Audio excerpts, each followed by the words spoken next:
Funding সত্যি এই terrorism মডেলগুলো ফান্ডিং ছাড়া চলে না। আমি যেটুকুনি জানতে পাচ্ছি যে এই ডাক্তারদের নাকি পেমেন্ট করা হতো বিটকয়েনে আর ক্রিপ্টোকারেন্সিতে, এবং হাওয়ালা অপারেশন করেও পয়সা দেওয়া হতো। হয়তো সেই টাকাই মুভ করছিল, হতেই পারে সেটা, কারণ না হলে সাধারণ মানুষ কেন এই সময় করে এরকম ভাবে টাকা মুভ করবে? 1 কোটি টাকা তো কম টাকা না। এবং সেটা ধরা পড়ে গেছে এই নাকা চেকিং এ। এবং এই ফান্ডিং ছাড়া কোনো এত বড় অপারেশন করা যায় না, যেখানে গাড়ি কেনা হচ্ছে, গাড়ি ভাড়া করা হচ্ছে, মানুষ বাড়ি ভাড়া করে রয়েছে এবং তারা তাদের নানান রকম কার্যকলাপ চালাচ্ছে, এবং একজন ডাক্তার আরেকজনকে, এবং দেখা যাচ্ছে আস্তে আস্তে প্রায় 8-10 জন ডাক্তারের নাম বেরিয়ে এসছে, তার মধ্যে একজন ডাক্তার মারা গেছে আর বাকিরা এখন আন্ডার কাস্টাডি আছে।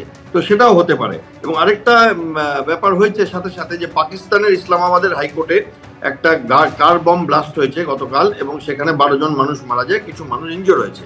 পাকিস্তান বলবার চেষ্টা করছে সেটা নাকি ভারত করিয়েছে। পাকিস্তানের তো শত্রুর অভাব নেই, ভারত কেন করাবে? ভারত এইসব কাজের মধ্যে তো থাকে না, বাট তারা সেটাকে বলছে। এবং তুর্কি পাকিস্তানের এটাকে টেররিস্ট অ্যাটাক বলছে, এবং ইন্ডিয়ার এই যে দিল্লি ব্লাস্ট যেটা তার আগে হয়েছে সেটাকে বিস্ফোরক অ্যাটাক বলছে, বিস্ফোরক বলছে, অ্যাটাক বলছে না। তো সবাই সমান মতো করে রাজনৈতিক গেম খেলছে। বাকি বিশ্বের অনেকেই এই ব্যাপারটাতে ভারতের পাশে এসে দাঁড়িয়েছে এবং ভারতের সাথে সহমর্মিতা জানিয়েছে, কিন্তু এই কিছু দেশ আছে যারা ভারতের বিরুদ্ধে, তারা এই কাজগুলো করছে, এবং চীন দূর থেকে বসে পুরো ব্যাপারটার মজা দেখছে।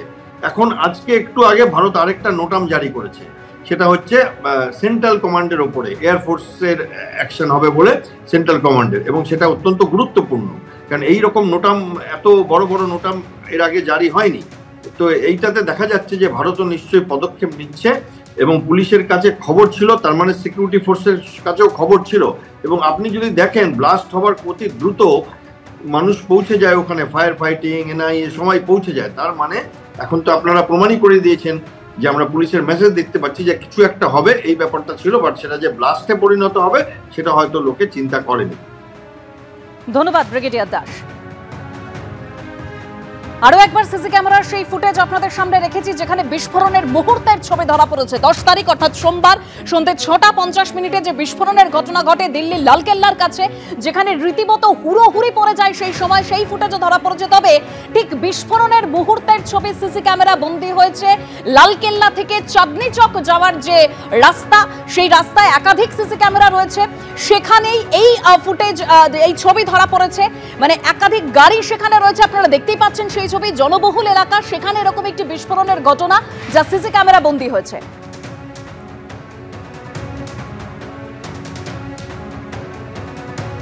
আর এই যে বিস্ফোরণের ঘটনা, সেই বিস্ফোরণ আত্মঘাতী হামলা নয়, ধরা পড়ে যাওয়ার ভয় তড়িঘড়ি বিস্ফোরণ, ডিটোনেটর দিয়ে তড়িঘড়ি বিস্ফোরণ ঘটানো হয়, এটাই সূত্রের খবর। বিস্ফোরক উন্নত মানের ছিল না, সেই জন্য অভিঘাত কম হয়েছে। বিস্ফোরণের ফলে কোনো গর্ত তৈরি হয়নি, পেরেক জাতীয় কিছু ধারালো বস্তু বা কাঁকড়ও উদ্ধার হয়নি। খবর সূত্রের দিল্লি এনসিআর পুলওয়ামার তল্লাশিতে বিপুল পরিমাণে বিস্ফোরক উদ্ধার চাপ বাড়িয়েছিল, চাপে পড়ে গিয়েছিল অভিযুক্ত, তাই তড়িঘড়ি বিস্ফোরণ, এটাই সূত্রের খবর। আত্মঘাতী বিস্ফোরণের প্যাটার্ন মানেনি অভিযুক্ত, টার্গেটে গিয়ে ইচ্ছা করে বিস্ফোরক বোঝাই গাড়ি নিয়ে ধাক্কা দেয়নি অভিযুক্ত, এরকমই সূত্রের খবর।